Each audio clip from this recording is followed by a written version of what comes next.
এই মুহূর্তে পশ্চিমবঙ্গের সব থেকে বড় খবরের দিকে নজর রাখতেই হয়। কোচবিহারে পশ্চিমবঙ্গের বিরোধী দলনেতা শুভেন্দু অধিকারীর গাড়ি ভাঙচুর করা হয়। কাঠগড়ায় রয়েছে তৃণমূল। কোচবিহারে বিরোধী দলনেতা শুভেন্দু অধিকারীর গাড়ি ভাঙচুরের অভিযোগ উঠল তৃণমূলের বিরুদ্ধে। সেই সঙ্গে শুভেন্দুর কনভয়ে থাকা পুলিশের গাড়িও ভাঙচুর করা হয়েছে। কোচবিহারের খগড়াবাড়ি এলাকার এই ঘটনাকে কেন্দ্র করে তুমুল উত্তেজনা ছড়ায়। গত 10 বছরে এই কোচবিহার সব থেকে বেশি রাজনৈতিক ভাবে উত্তপ্ত ছিল এবং এখনো রাজনৈতিক ভাবে উত্তপ্ত যদি কোনো একটি এলাকা বলা হয় সব থেকে বেশি তা হচ্ছে কোচবিহার।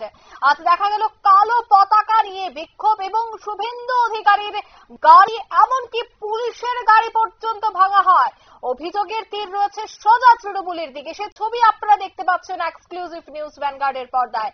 একেবারে ভেঙে দেওয়া হয়েছে কাজ, পুলিশের গাড়ি পর্যন্ত ভেঙে দেওয়া হয়েছে।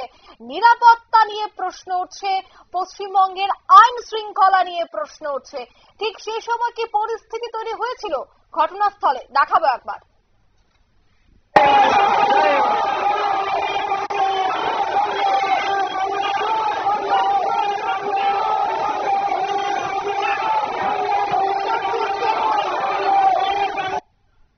আপনারা শুনলেন তাদের এই গোটা জায়গার ছবি, আপনারা দেখলেন কতটা উত্তপ্ত ছিল কোচবিহার। বিস্তারিত সে বিষয়ে জানবো। টেলিফোন লাইনে এই মুহূর্তে যুক্ত হয়ে গেছে উত্তরবঙ্গ থেকে প্রতিনিধি টুপাই হোট। টুপাইদা, এই মুহূর্তে পরিস্থিতি কেমন রয়েছে, নিরাপত্তা কেমন রাখা হয়েছে?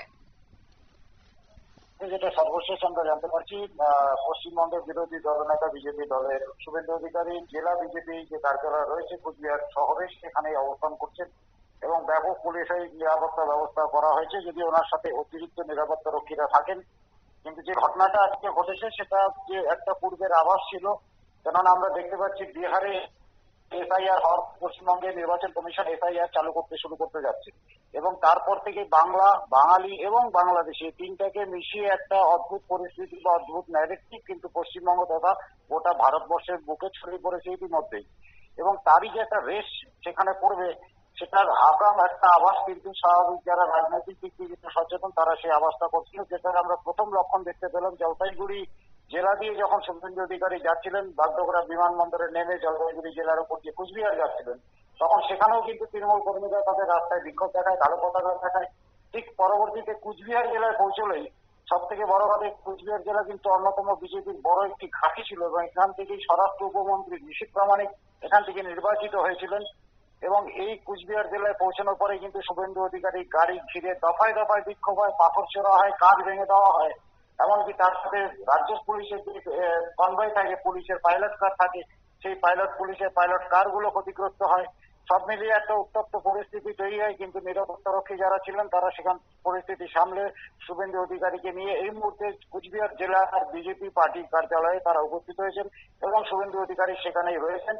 এবং গোটা পরিস্থিতি নিয়ে ইতিমধ্যে শুভেন্দু অধিকারী রাজ্য পুলিশের মহানির্দেশক থেকে শুরু করে স্বরাষ্ট্র সচিব তাদের সবাইকে কিন্তু অবগত করেছে বলে আমরা জানতে পারছি। ধন্যবাদ। অর্থাৎ অভিযোগের তীর কিন্তু রয়েছে সোজা তৃণমূলের দিকে। আপনারা সে ছবি দেখতে পাচ্ছেন এক্সক্লুসিভ।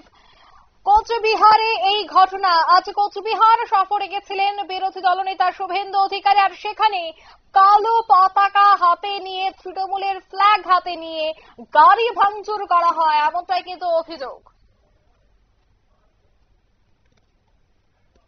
নিয়ে নিচ্ছে ছোট্ট একটি বিজ্ঞাপন বিরতির সঙ্গে থাকুন।